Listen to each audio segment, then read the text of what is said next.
Hello. This video will walk you through the steps for creating anchorable fields in PWA screens by using BMC Remedy Developer Studio. These anchorable fields allow users to jump directly to that field within a long or complex form. First, we'll set up the form and create a progressive view. Next, we'll design the layout. Then, we'll add and configure fields. And finally, we'll save and verify the form. These are the high-level steps you must perform to create anchorable fields. To make that possible, let's start by setting up the form and view.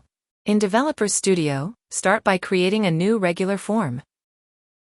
Then, add a progressive view to that form. Now, let's move on to designing the layout. Let's add a flow panel holder to organize the structure of the view. We'll set its orientation to vertical and then set the Enable Anchor Navigation property to true. Then, we'll add multiple panels inside the panel holder.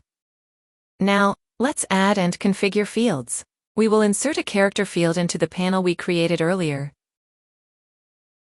and then label each field, and set the anchorable property to true for each panel.